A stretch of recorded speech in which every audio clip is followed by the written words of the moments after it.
Pronto. É partindo disso, como é que os empresários, né, o empreendedor ali, ele pode se beneficiar de algum tipo de incentivo do governo? Tem incentivos que podem ser ali? Me cite alguns deles aí para poder a gente até entender. Porque às vezes tem essa questão que a gente vê muito no jornal falar, o governo deu incentivo para tal produto. E aí fica aquela lacuna que às vezes quem está assistindo no jornal, hoje, né, na internet que está muito, é um meio de comunicação muito ativo, Sim. às vezes não entende. E isso é uma desinformação total, porque tem produtos, tem formas, né, de incentivos ali que ajudam o empresário. Quais são eles? Qual você tem conhecimento e quais são mais comuns? Vamos entender assim. Olha, na verdade, a gente deixando bem claro, de fato existem. Existem alguns incentivos que são a nível federal, outros que são a níveis estaduais e alguns até a nível municipal. Só que isso varia muito. Por exemplo, às vezes o governo federal, ele faz o quê? Ele chega para a linha branca dos produtos e ele faz o quê? Faz uma redução de alíquota ou uma isenção de alíquota, seja ela de IPI, seja ela de PIS e de COFINS. A nível estadual, o que às vezes o governo faz? O governo, para poder incentivar as empresas que são normais, eles abrem mão de algum tipo de imposto. E a nível municipal, às vezes, quando as empresas, uma indústria, por exemplo, quer ser instalada no município, eles isentam, às vezes, na questão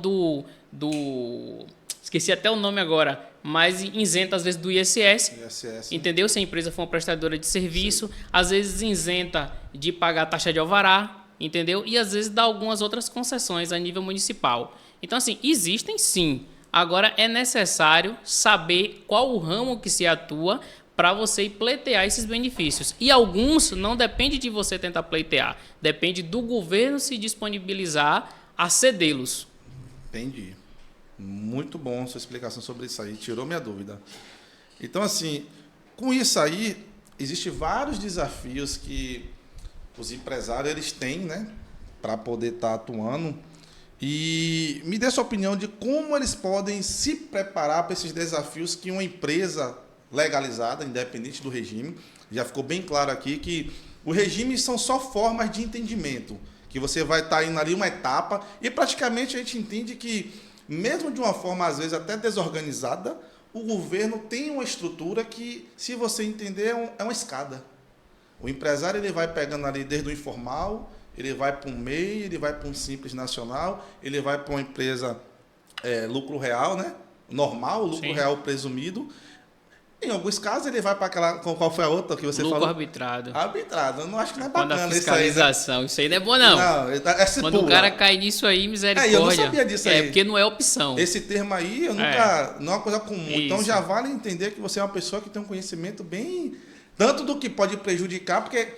Hoje, Ubaldo, a gente vê muitas pessoas pregando, principalmente os consultores. Eu sou um certo crítico de consultor. Sim. E, assim, por que, Alan? Porque tem muito picareta. E, às vezes, essas informações, os picaretas não falam que tem um problema. Quando você vê...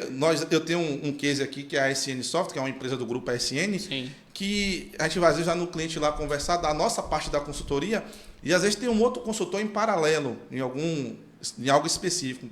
E o cara só fala vantagem. A mulher lá só fala vantagem. E, poxa, a gente chega, não, isso pode te dar problema assim, te dar problema assim, te dar problema assim. E ele fala, não, mas o consultor tal falou que não, que eu não tenho esse problema. E é um problema que você deixa bem claro que existe um bicho papão ali, que ele pode te pegar Sim. também, e é melhor estar preparado. Então, como as pessoas podem se preparar para esse momento e não cair no bicho papão? Primeiro ponto, procurar o Baldo Fonseca, fazer uma visita na Mais Consult Contabilidade. Então, esse é o primeiro ponto. Agora, falando de forma categórica, é necessário, antes de tudo, se fazer um planejamento estratégico tributário. Por quê? Porque não tem como você saber qual o melhor regime para você, onde você vai se enquadrar melhor sem você montar esse planejamento. Sabe? Você precisa saber, de fato, qual o nicho que você está inserido, você precisa saber qual o ramo de atividade, de fato, que você quer seguir, porque eu recebo muita gente que presta consultoria para muita gente, mas, na verdade, às vezes o pessoal vem com a ideia de abrir um supermercado, mas ele quer uma autopeça. Ó o negócio. Então, assim, em cima disso, muda toda a contextualização de como a gente tem que fazer essa montagem. Mas, primeiro, seria interessante você simular mais ou menos o que você quer. Sim. Por quê? Porque até a questão do impacto de quanto você vai faturar vai influenciar, quantos funcionários você vai ter, tudo isso vai ser levado em conta no planejamento estratégico tributário. Então, quem já tem negócio e quer saber se realmente o seu ramo é viável ou não, tem que fazer isso. E a pessoa que está iniciando também, ela tem que ter essa noção. Ah, mas eu não tenho noção. Procura um profissional. Porque esse profissional pode sentar contigo, bater um papo, entendeu? E explicar coisas que eu estou fazendo aqui de forma sintética, viu, pessoal? Porque é muito além do que a gente está conversando aqui.